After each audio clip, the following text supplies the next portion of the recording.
अस्सलाम वालेकुम जी सारे दोस्तों का की हाल है। उम्मीद करता वां ठीक होवोगे। यार मैं ना गल अज करन लगा वां ट्रैफिक पुलिस के बारे और पंजाब पुलिस के बारे कि सिर्फ और सिर्फ क्या चलान गरीब आदमी का ही है, अमीर आदमी का चलान नहीं है। मैं कल शहर जा रहा सी ते रस्ते दे विच ना ट्रैफिक पुलिस वाले ने डकिया ते मैं खलोता। मैं क्या हाँ जी, उन्हें हैलमेट मैं पाया सी। उन्हें आख्या जी लाइसेंस है वे? मैं आख्या जी है वे। उन्हें आख्या लाइसेंस विखाओ, मैं लाइसेंस कढ़ के विखाया, हैलमेट भी पाया सी।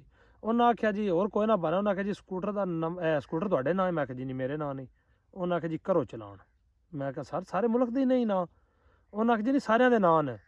उन्हें जी 2000 रुपये का टीका भर के धर दिता। उन्हें आख्या लो जी जाओ। अजे मैं खलोता ही एक ऐसा मोटरसाइकिल ने डकिया, वह खलोता ना उस हैलमेट पाया सी ना उन्हें को लाइसेंस सी। या उन्हें डकिया, उन्हें आख्या हाँ जी हैलमेट भी नहीं पाया, लाइसेंस हो सके जी कोई नहीं चीज़। उन्हें आख्या जी चलान करो। उस मोबाइल चो ना 5 मोबाइल कढ़िया, उस उत्ते नंबर लाया। उस आख्या जी फलाने का नंबर वेंदे पाए हो? उन्हें आख्या जी वेंदे पाए। उन्हें आख्या इहदे नाल गल करवा। उन्हें आख्या करवा। या उस नंबर लाया, उस कट दिता। उस आख्या भाई जी जाओ जाओ जाओ जाओ तुसी। मैं आख्या यार हुण की होया, जिंदा भी चलान करो। उन्हें आख्या नहीं तू जा अपना काम कर। मैं आख्या यार इंदा भी चलान करो, मेरा जो तुसा कीता है क्यों ना करदे। गल करने का मकसद ये वे कि सिर्फ और सिर्फ गरीब आदमी ते ये चलान जे, गरीब आदमी ते ये हैलमेट जे, कोई तकड़े बंदे ते नहीं जे, वो कोई कानून फॉलो नहीं जे करता। सिर्फ और सिर्फ जो लागू है वो इस गरीब आदमी ते लागू है। क्या उनका चलान नहीं सी बनता? उनका चलान बनता सी, लेकिन क्यों नहीं किया?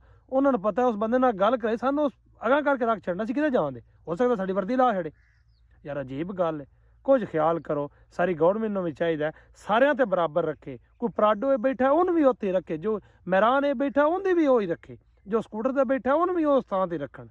क्यों इंज करते हैं यार? कोई साडे लो वेख्या करो। असीं माड़े बंदे जरूर हाँ, लेकिन साडे तो सारे चलान भरा के क्यों करते हो?